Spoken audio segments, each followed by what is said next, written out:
Tremenda bomba informativa os traigo, y es que vuelven los cuentos de la cripta. Bueno, esto va a ser música para vuestros oídos. Atentos porque menudo escándalo se acaba de confirmar este lunes. Destapamos a Vladimir Putin, el escándalo del ejército improvisado que explica las enormes pérdidas de Rusia en la guerra contra Ucrania. Un dato explosivo sacude el tablero internacional. Más de 27.000 combatientes de 135 países reclutados por Rusia para luchar en Ucrania. Lo que durante meses se había insinuado ahora queda al descubierto. El Kremlin, que presumía de contar con uno de los ejércitos más poderosos del mundo, habría recurrido sistemáticamente a mercenarios, presos y extranjeros atraídos por dinero para sostener su ofensiva. Un escándalo que, según analistas, podría explicar el altísimo número de bajas rusas y la creciente desesperación del régimen de Putin. ¿Estamos ante la prueba de que el ejército ruso no era tan sólido como se decía? La información difundida por las autoridades ucranianas dibuja un panorama incómodo para el Kremlin. Según los datos recopilados, Rusia habría reclutado a 27.407 ciudadanos de 135 países diferentes para combatir en el frente ucraniano. No se trata de casos aislados, sino de un patrón sistemático que apunta a una necesidad urgente de reforzar las filas. Entre los países mencionados aparecen ciudadanos de Egipto, Yemen, Somalia, Irak, Argelia, Siria, Marruecos o Jordania, entre otros. Una diversidad geográfica que refleja una estrategia clara: buscar combatientes fuera de Rusia para cubrir el desgaste humano que la guerra ha provocado. El dato más contundente no es solo la cifra, sino el contexto. Durante años el Kremlin proyectó la imagen de una maquinaria militar moderna, profesional y autosuficiente. Sin embargo, la necesidad de recurrir a extranjeros y a reclutas sin experiencia pone en cuestión esa narrativa. Si el ejército ruso fuera tan sólido como se afirmaba, ¿por qué recurrir a este tipo de refuerzos?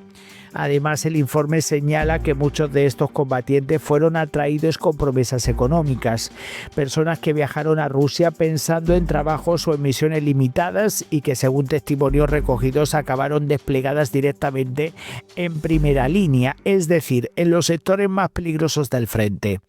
Esto alimenta otra acusación grave: la utilización de combatientes como carne de cañón. Ucrania afirma que cada semana captura entre 1 y 3 extranjeros enviados por Moscú al combate.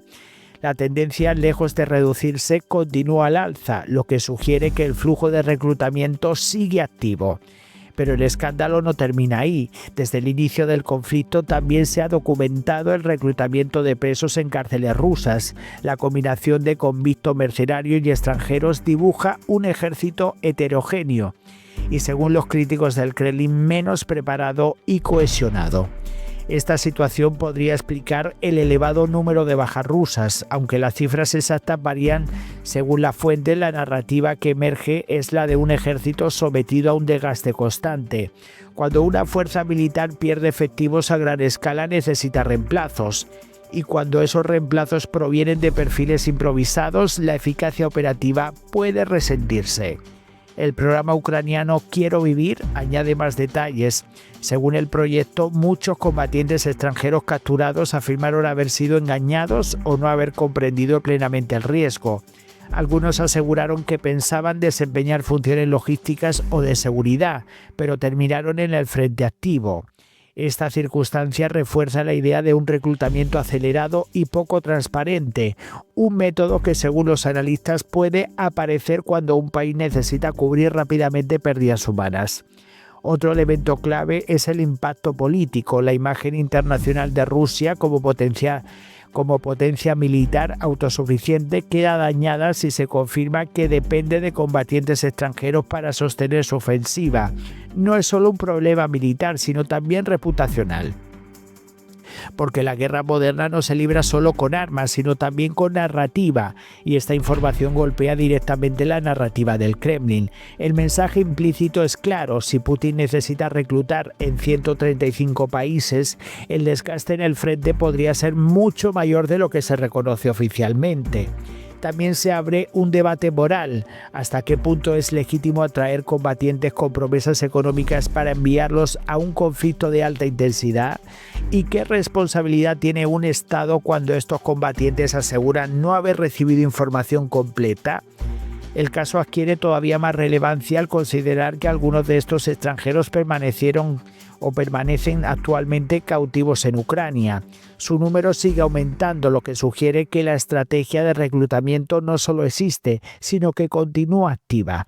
Todo ello compone un cuadro que para los críticos de Moscú evidencia un problema estructural. Rusia necesita constantemente nuevos combatientes para mantener su presión militar, y esa necesidad sería incompatible con la imagen de un ejército robusto y autosuficiente. En pocas palabras, la filtración sobre el reclutamiento de miles de extranjeros por parte de Rusia representa uno de los golpes más duros a la imagen militar del Kremlin. La combinación de mercenarios presos y combatientes atraídos por dinero sugiere una estrategia de emergencia más que de una planificación sólida. Para muchos observadores, este dato ayuda a entender el elevado desgaste humano y la urgencia por reemplazar tropas. El escándalo no solo afecta al plano militar, sino también al político, porque si el ejército ruso necesita reclutar en 135 países, la pregunta es inevitable.